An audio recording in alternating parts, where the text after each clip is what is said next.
जय श्री राम सभी किसान भाइयों को। तो आपका बहुत बहुत स्वागत पंखी डेयरी फार्म यूट्यूब चैनल पर। और जो भी किसान भाई चैनल पर पहली बार है सब्सक्राइब जरूर करें, पास में घंटिया निशान जरूर दबाएं ताकि अच्छी वीडियो का नोटिफिकेशन मिलता रहे।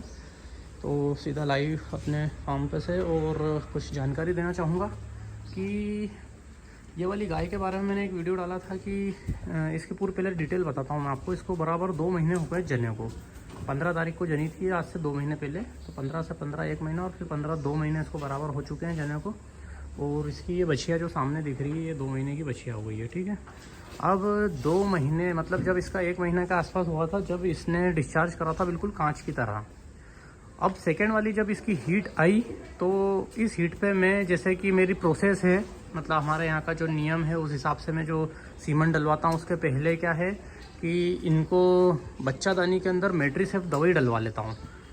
और मेट्रीसेफ दवा डलवाने का जो मेरा रीज़न रहता है वो ये रहता है कि किसी प्रकार की, जैसे अपन इंसेमिनेशन करवाएंगे अगली बार, अगली थर्ड जो हीट आएगी इसकी, बोला एक हिसाब से सेकेंड हीट जो आएगी, तो सेकेंड वाली जो हीट रहती है उसके ऊपर ज्ञापन करवाना है अपने को इसको। तो ज्ञापन कराने के टाइम पे बच्चादानी में अगर इन्फेक्शन रहेगा तो ज्ञापन नहीं ठहरती, इसलिए उसको अपन क्या करते हैं कि मेट्रीसेफ दवा डलवा देते हैं। तो जब इसकी हीट आई तो वो बिल्कुल कांच की तरह आई। तो अगर हम, अब क्या फ़ायदे होते हैं दवा डलवाने के मैं आपको बताता हूँ। कांच की तरह इसका डिस्चार्ज आया तो अपने को लगा बिल्कुल साफ़ एकदम हीट है। अगर अपन चाहते तो इसको अपन ज्ञापन कराने के लिए सीमन करा देते, लेकिन ये निकलती नहीं। उसके पीछे कारण ये था कि जब इसको मेट्रीसेफ डली, मेट्रीसेफ डलने के बाद में जो इसने इन्फेक्शन बाहर फेंका है 1 दिन बाद, वो इन्फेक्शन जब जनने के 15 दिन हो जाते हैं उस समय आता है 10-15 दिन बाद। तो वो इन्फेक्शन, उस तरह की गंदगी जो थी वो अंदर रुका गई थी इसकी, तो वो रुकने के कारण बाहर नहीं आई थी। और वो पता भी नहीं चली। क्यों नहीं पता चली? क्योंकि उसने जो जर थी वो प्रॉपर फेंकी थी। जर फेंकने के बाद में उसने जो दूध है वो 15-15 लीटर दूध लग रही है, तो वो भी अपने को पता नहीं चल रही है। किसी प्रकार का कोई ऑफ फीड भी नहीं हुई, तो उससे भी अपने को कुछ, और इस कारण से क्या है, और डिस्चार्ज है वो भी बिल्कुल क्लियर था।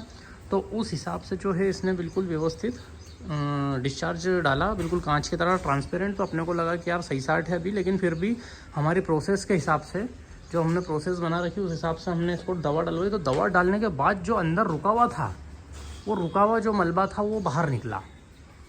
तो ये फ़ायदे होते हैं जब भी आप किसान भाइयों को, ये नॉलेजेबल वीडियो है, एक घबराने की ज़रूरत नहीं रहेगी। किसी भी किसान भाई को अगर लगे कि 2 महीने बाद भी अगर कोई गाय अगर डिस्चार्ज करती है तो कोशिश ये करें जब भी सीमन करवाएं उससे पहले आप पशु की बच्चादानी के अंदर दवा डलवा दें, और दवा डलवाने के बाद में ही उसको सीमन करवाएं।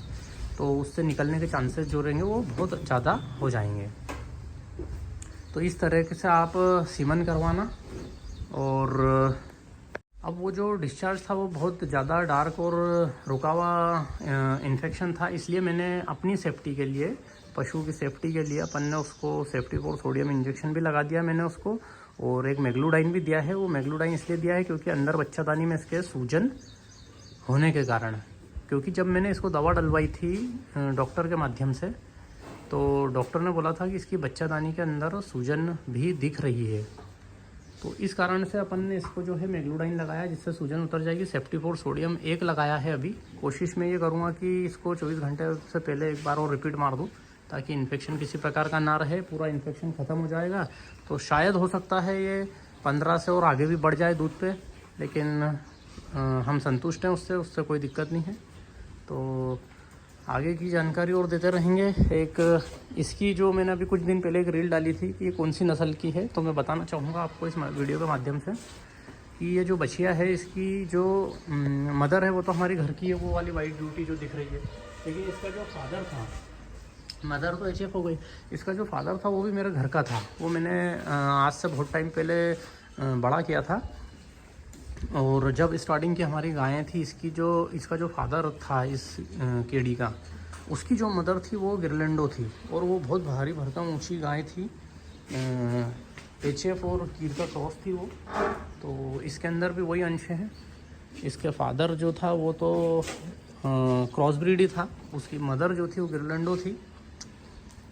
बहुत अच्छी गाय थी, 14-14 लीटर दूध देती थी, लेकिन उसकी हाइट जो थी वो बहुत छोटी थी। तो इसकी भी हाइट, इसीलिए इसके फादर की वजह से इसकी हाइट नहीं बढ़ी, लेकिन इसके फादर की जो मदर थी उसका रिकॉर्ड बहुत अच्छा था। तो अब देखेंगे हम, वो तो जब जनेगी उसके बाद ही समझ में आएगा इसकी अब हीट पे आ चुकी है एक बार की, तो अब नेक्स्ट हीट जो रहेगी वो इस पर हम इसको ज्ञापन करवाएंगे। ज्ञापन करवाने के बाद ही पता चलेगा कि क्या स्थिति रहती है। बॉडी वेट तो लगभग ऑलमोस्ट 3 कुंटल के आसपास हो चुका है। देख सकते हैं आप, इसकी लंबाई तो काफ़ी अच्छी है और बॉडी वेट भी अच्छा हो गया है, लेकिन इसकी ऊंचाई जो है वो कम हुई है इसके फादर की वजह से। और एक ये जो कीड़ी है, इसकी मदर जो थी वो बहुत अच्छी थी, अच्छे रिकॉर्ड की मदर थी। इसकी हाइट अच्छी गई है, ये भी ऑलमोस्ट 3 कुंटल के आसपास हो चुकी है। ब्रीड में इससे इस वाली कीड़ी से ज़्यादा अच्छी है वो वाली, क्योंकि वो उसकी जनरेशन आगे की है। मेरे मित्र के पास से एक गाय लाया था पिछले साल में, फर्स्ट लैक्टेशन में 12 लीटर टाइम का दूध था उसके पास में। उसको भोपाल सीमन का ये साथ में ही थी, लेकिन मेरे मित्र के पास में इसका रिकॉर्ड था। तो वीडियो देखने के लिए बहुत बहुत धन्यवाद। Thanks for the watching.